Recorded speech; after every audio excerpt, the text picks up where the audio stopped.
दोस्तों एक बार फिर से आप सभी का स्वागत है आपके अपने YouTube channel forgotten history of India में। दोस्तों हम जैसा कि आपको पता है कि मॉडर्न हिस्ट्री की सीरीज़ लेके आ रहे हैं, तो उस सीरीज़ में आज ये हमारा 4th लेक्चर है और हम इसे कंटिन्यू करते हैं। और आज हम पढ़ेंगे conquest of Bengal and battle of Plassey, Bengal विजय अंग्रेज़ों द्वारा।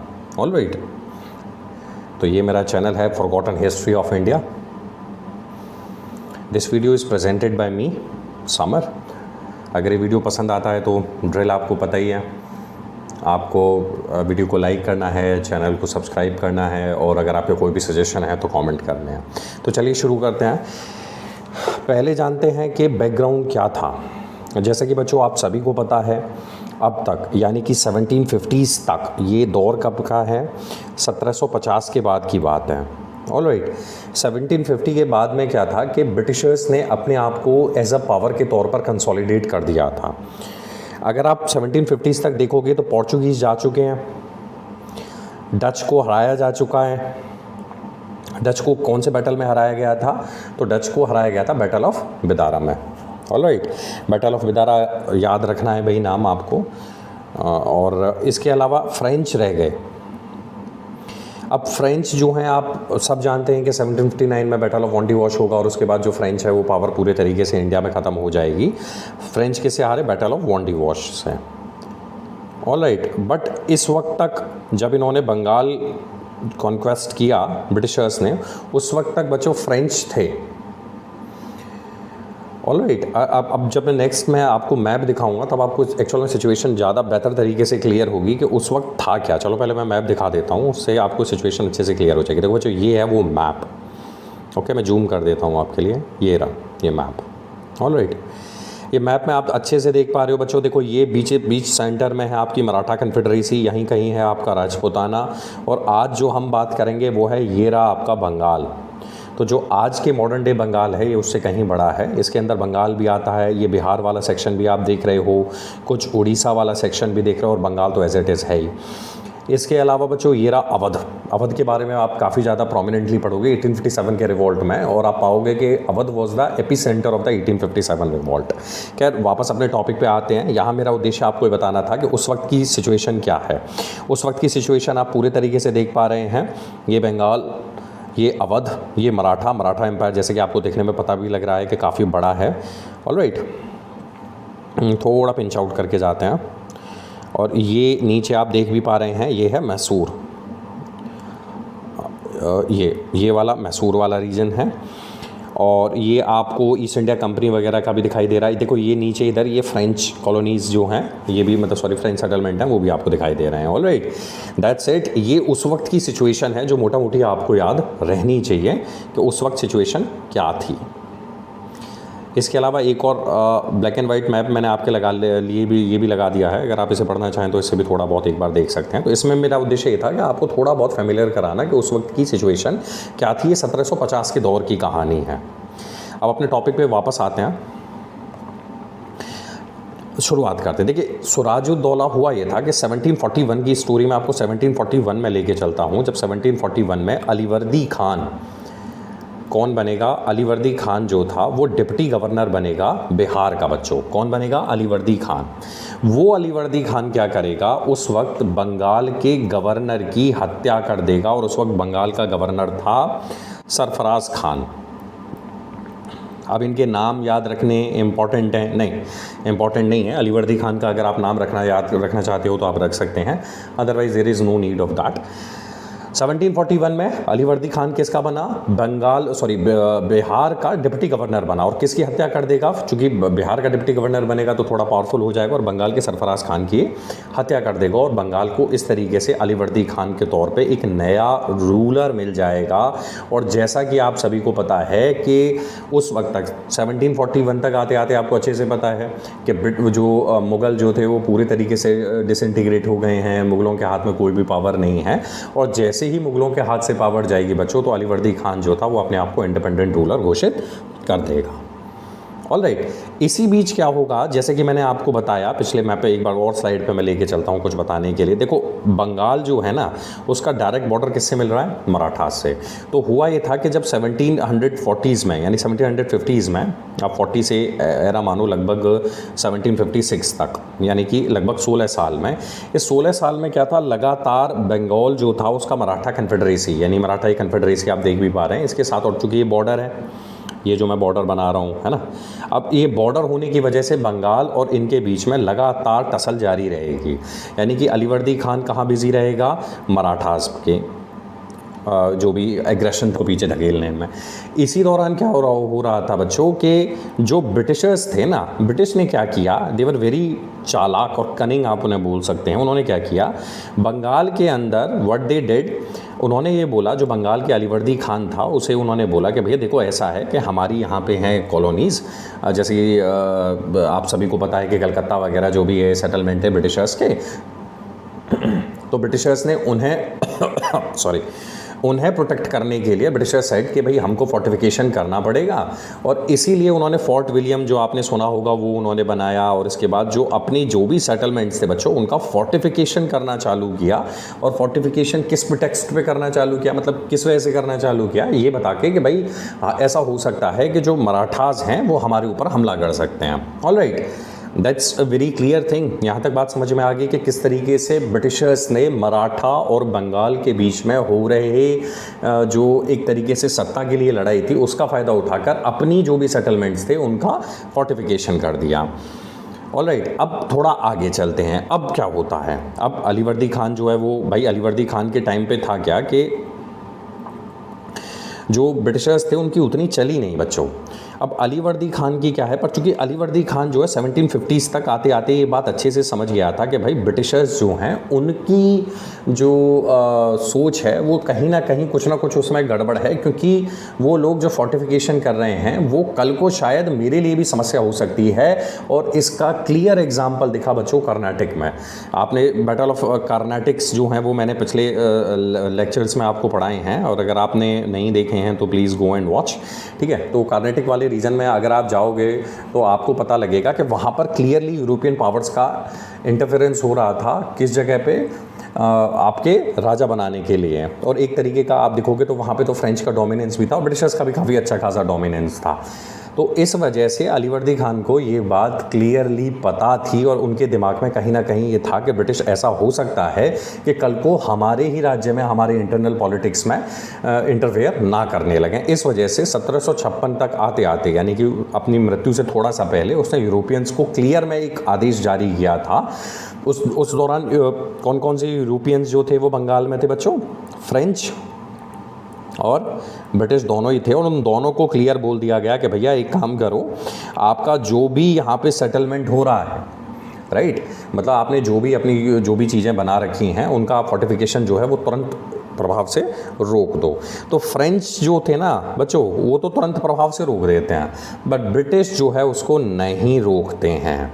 ऑलराइट, तो ये आपको आइडिया लग गया कि किस तरीके से ब्रिटिश ने चालाकी दिखाई और किस तरीके से ब्रिटिश जो थे उन्होंने दो पावर्स के बीच में हो रहे स्ट्रगल का फ़ायदा उठा के अपने आप को वहाँ पे कंसोलिडेट करना चालू कर दिया। अब हुआ ये कि 1756 में डेथ हो जाती है आपके अलीवर्दी खान के, और 1756 में एक नया राजा बनेगा, और वो नया राजा था सिराजुद्दौला।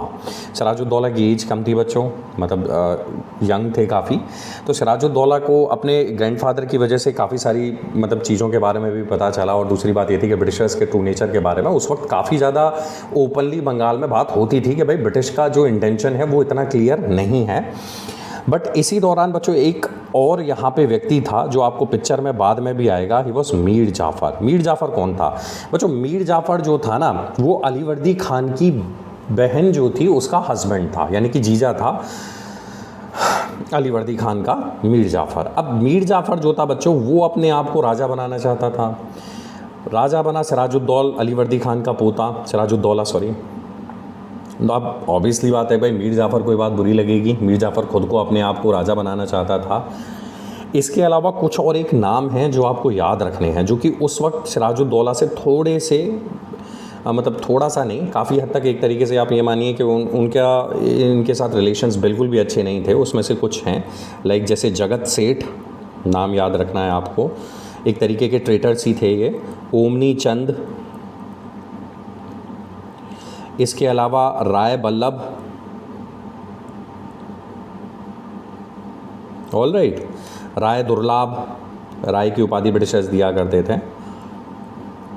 एक बार मैं दोबारा नाम आपको बता देता हूँ, जगत सेठ, ओमनी चंद, राय बल्लभ, राय दुर्लभ। और मीर जाफ़र का तो नाम मैं आपको ऑलरेडी बता ही चुका हूँ कि भाई मीर जाफ़र ऑलरेडी दुखी था। इसके अलावा राय बल्लभ, राय दुर्लभ, जगत सेठ, ओमनी चंद, इनके भी सिराजुद्दौला के साथ रिलेशंस बहुत अच्छे नहीं थे और ये भी एक अपॉर्चुनिटी ढूंढ रहे थे कि कैसे भी करके इस यंग नवाब को अपदस्थ कर दिया जाए बंगाल से। अब इसका बच्चों इन्हें अपॉर्चुनिटी धीरे धीरे करके मिलनी चालू होगी। मिलनी कैसे चालू होगी? जो ब्रिटिशर्स थे, जैसे कि मैंने आपको बताया कि भाई जो सिराजुद्दौला था उसने ऑलरेडी ऑर्डर पास किया था अलीवर्दी खान के डेथ के बाद कि भाई अपना फोर्टिफिकेशन रोको और फोर्टिफिकेशन किसी भी कीमत पे रोको। और फ्रेंच रोक चुके थे बट इंग्लिश जो हैं वो रेजिस्ट कर रहे थे रोकने के प्रति। ऑल राइट, ये मैंने हिंदी में साइड लिया है, अगर आप पढ़ना चाहें तो पढ़ सकते हैं। अच्छा, अब इसी दौरान क्या होगा कि जब ब्रिटिशर्स नहीं मानेंगे तो एक बहुत फेमस इतिहास का इंसिडेंट है जिसे ब्लैक होल ट्रेजेडी बोलते हैं। आपको ये याद रखनी है, जून 1756 की बात है। ब्लैक होल ट्रेजेडी में कुछ नहीं था, उसमें ये था कि जब ब्रिटिशर्स नहीं माने तो सिराजुद्दौला जो थे उन्होंने अपनी आर्मी भेजी और सिराजुद्दौला की आर्मी ने जाकर बहुत सारे जो ब्रिटिश लोग थे, मतलब ऐसा कहते हैं कि लगभग 125 से ज़्यादा लोग थे, उनको बहुत छोटे से रूम में बंद कर दिया था जिसमें क्या कोई भी विंडो नहीं थी और उसकी वजह से सफोकेशन की वजह से मेजॉरिटी ऑफ पीपल जो यहाँ पे बंद थे उनकी डेथ हो गई थी।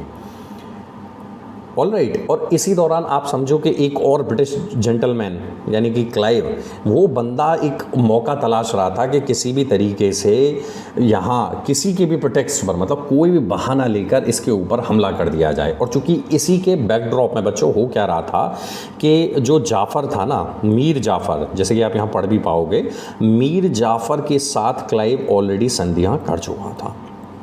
ऑल राइट, अब मीर जाफ़र के साथ क्लाइव ने संधि कर रखी है, क्लाइव को पता है। इसके अलावा मैंने आपको जो अभी नाम बताए, जगत सेठ, ओमनी चंद, राय बल्लभ और राय दुर्लभ, वो भी सिराजुद्दौला को पसंद नहीं करते, वो भी उसके अगेंस्ट में हैं। अब ये चुपचाप इस तरीके से एक तरीके का आप मानो, एक तरीके की ग्रुप जो है ना, एक क्रिएट हो गया बिल्कुल अगेंस्ट में, किसके? सिराजुद्दौला के। और सिराजुद्दौला को ऐसा नहीं है, इतिहास में अगर आप ये मानते हो या आप ये पढ़ते हो कि सिराजुद्दौला को बिल्कुल पता नहीं था, देखो बच्चों सिराजुद्दौला को उसके बारे में नॉलेज थी। ऐसा हो ही नहीं सकता कि सिराजुद्दौला को ये पता ही ना लगे कि उसके खिलाफ किसी भी तरीके का एक अलायंस क्रिएट हो रहा है और he has got no idea. नहीं, उसे आइडिया था, बट अब ऐसा क्या हुआ कि वो आइडिया होते हुए भी वो अपना ज़्यादा कुछ कर नहीं पाया। बच्चों उसके पीछे रीज़न ये था कि मीर जाफ़र जो था ना, वो उसकी सेना का कमांडर था। और जब युद्ध होगा, भी मैं आपको युद्ध की घटना भी आगे बताऊंगा कि किस तरीके से युद्ध में बहुत प्राइम टाइम पर जाफ़र ने धोखा दिया सिराजुद्दौला को और किस तरीके से सिराजुद्दौला की आगे चल के हत्या कर दी गई ये मीर जाफ़र के कहने पर, और मीर जाफ़र किस तरीके से नया नवाब बनेगा बंगाल का। ऑल राइट, तो अब तक हमने ये जान लिया। हमने क्या जाना? पहली बात तो हमने इसमें ये जानी कि भाई एक बहुत नोटोरियस ब्लैक होल एपिसोड हुआ था, उसमें कुछ भी नहीं था, एक छोटी सी जगह थी, वहाँ पे मतलब लगभग 150 के अराउंड ब्रिटिश लोग थे, उनको ले जाया गया ज़बरदस्ती, जो कि वहाँ पे ब्रिटिशर्स का जो फोर्टिफिकेशन हो रखा था वहाँ पे ये लोग रह रहे थे डिस्पाइट ऑफ नवाब के मना करने के बावजूद। तो इनको यहाँ पे लाके कैद किया गया, सफोकेशन की वजह से मेजॉरिटी ऑफ पीपल मारे गए। ये थी ब्लैक होल ट्रेजेडी। इसी दौरान एक बंदा यहाँ पे आ गया ब्रिटिश, जो कि आपको इतिहास में काफ़ी आगे देखने को भी मिलेगा, वो था रॉबर्ट क्लाइव।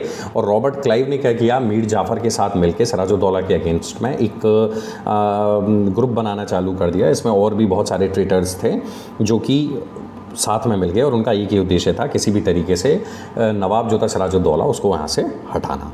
ऑलराइट बच्चों, ये मैंने हिंदी में स्लाइड डाल दी है, आप पॉज करके पढ़ लीजिएगा, वही सेम कहानी है। इसी बीच एक और बात, ये बहुत इंपॉर्टेंट है, यानी कि अली नगर की संधि और होगी बच्चों। यानी कि जब ब्रिटिशर्स का एडवांसमेंट हो रहा था तो सिराजुद्दौला और ब्रिटिशर्स के बीच में, ये आप पढ़ भी पा रहे हैं, सिराजुद्दौला और ईस्ट इंडिया कंपनी यानी ब्रिटिश ईस्ट इंडिया कंपनी जो थी उसके बीच में एक संधि होगी और उस संधि का नाम था अली नगर की संधि। नाम याद रखना है। ऑलराइट, नाम याद रखना है क्योंकि वो आपके काम आएगा।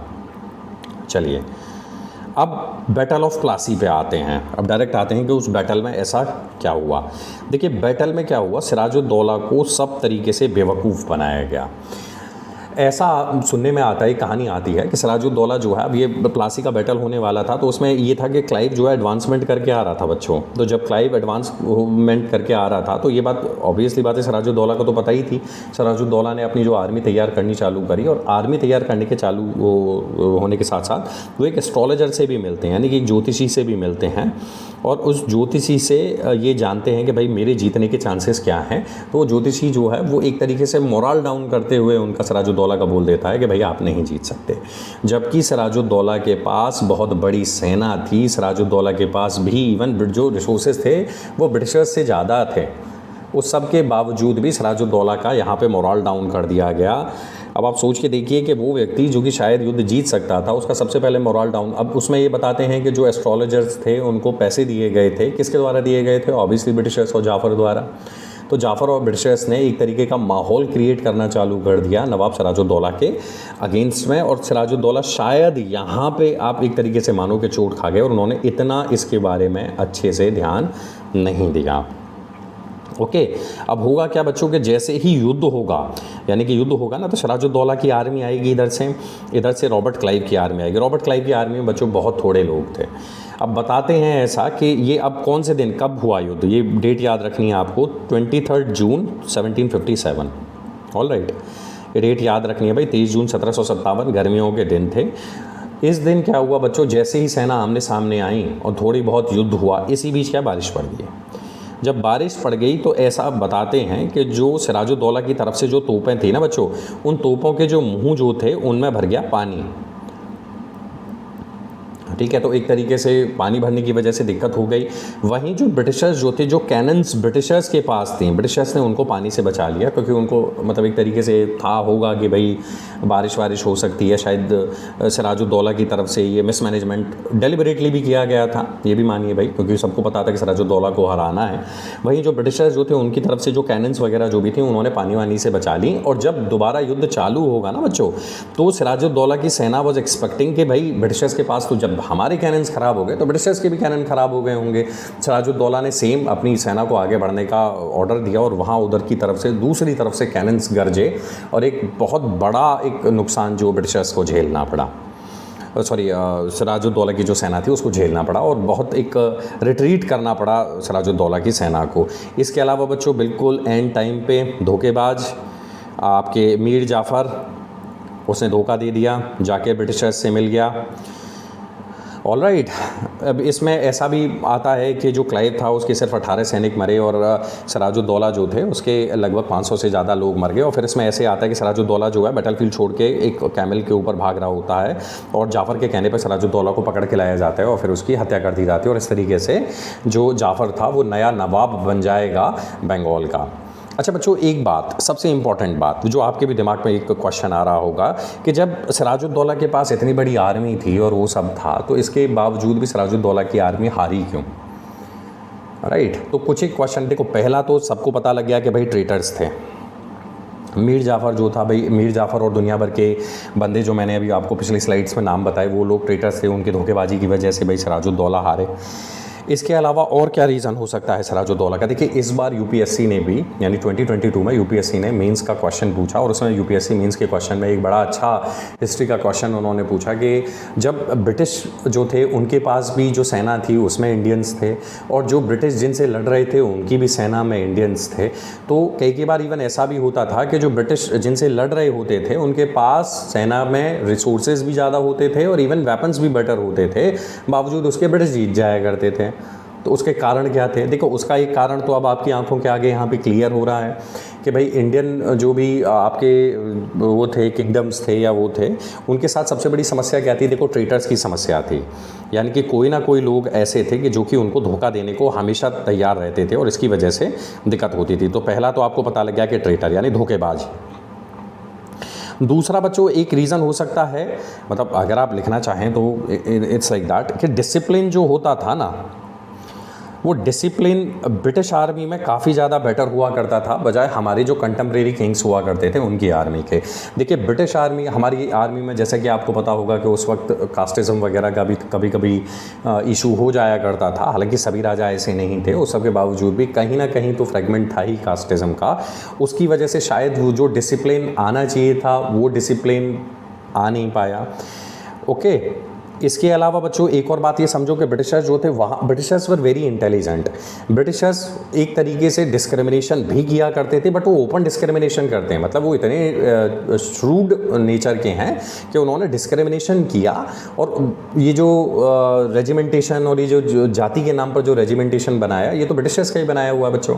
तो एक तरीके से उन्होंने सब काम किए, बट उन्होंने स्ट्रेटेजिकली लोगों को पैसिफाई कर लिया कि वो उनकी तरफ से एक डिसिप्लिन्ड आर्मी की तौर पे लड़ें, जो कि शायद इंडियन जो कंटेम्प्रेरी किंग्स थे उनकी तरफ से ऐसा अच्छे से नहीं हो पाया।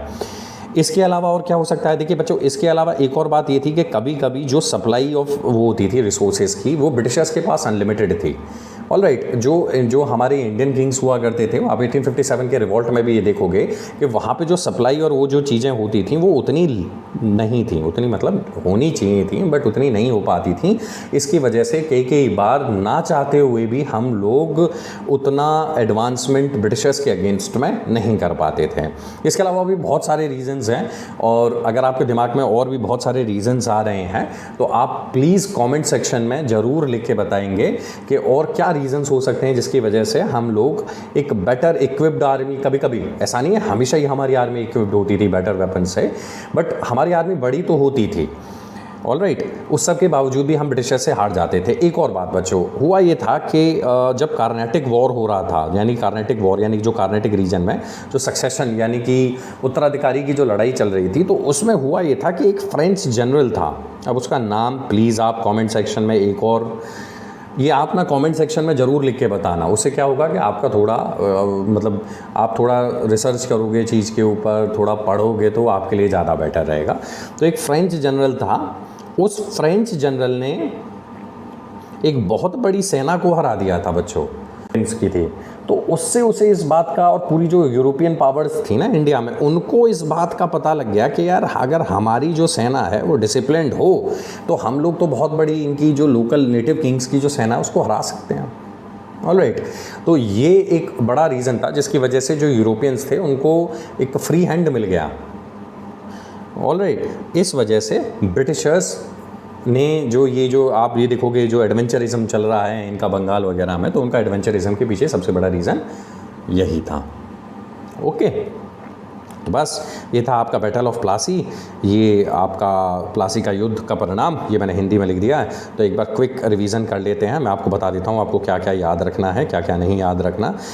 तो ये आपका बैकग्राउंड है। तो मैंने आपको बताया कि कैसे अलीवर्दी खान जो है राजा बनता है, सॉरी एक तरीके डिप्टी गवर्नर बनता है। और कहाँ का डिप्टी गवर्नर बनता है अलीवर्दी खान बच्चों? वो बनता है बिहार का। फिर उसके बाद ये क्या करेगा, 1741 में ये हमला करेगा और ये किसको हरा देगा? बंगाल के नवाब को हरा देगा। और जैसे ही मुग़ल जो थे वो कमज़ोर होते हैं, वो अपने आप को इंडिपेंडेंट घोषित करके पूरे तरीके से अलग हो जाएगा।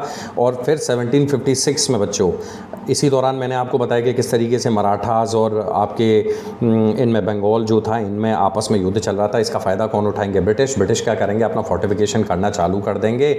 और फोर्टिफिकेशन की वजह से हॉस्टिलिटीज़ जो थी वो बढ़ जाएंगी। किसके बीच में? अलीवर्दी खान और ब्रिटिश के बीच में। फिर सिराजुद्दौला राजा बनेगा, और सिराजुद्दौला के राजा बनने यानी नवाब बनने के बाद क्या होगा बच्चों?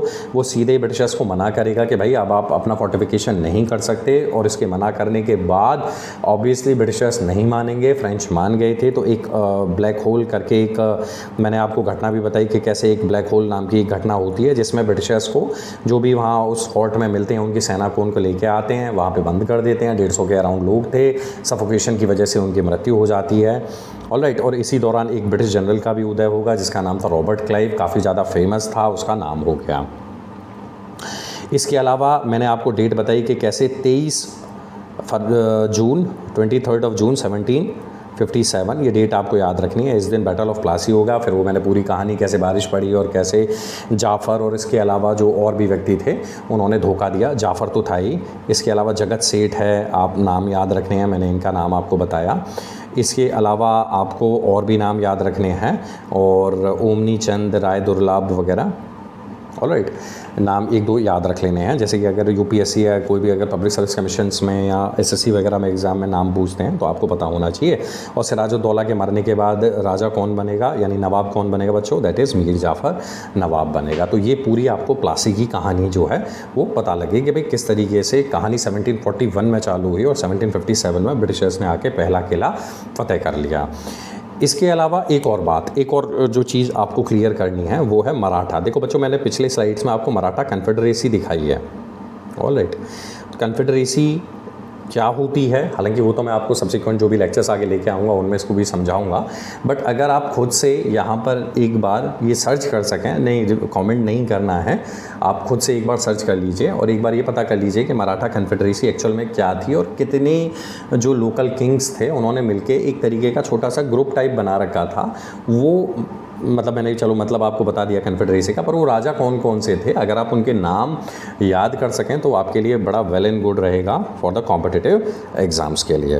तो बच्चों, ये वीडियो अगर आपको पसंद आया हो तो प्लीज़ लाइक करें और ऐसी और वीडियोस के लिए मेरे चैनल को सब्सक्राइब करें और अपने जो भी दोस्त हैं उनके साथ शेयर करें जो प्रिपरेशन कर रहे हैं। और अगर आपको थोड़ा और चाहिए कि कोई भी सजेशन हो या आपको लगता हो कि किसी और टॉपिक के ऊपर मेरे को वीडियो बनाना चाहिए तो प्लीज़ कमेंट सेक्शन में आप कमेंट कर सकते हैं, मैं उसके ऊपर नेक्स्ट टाइम वीडियो बना दूँगा। Thank you very much, have a good day, जय हिंद, जय भारत।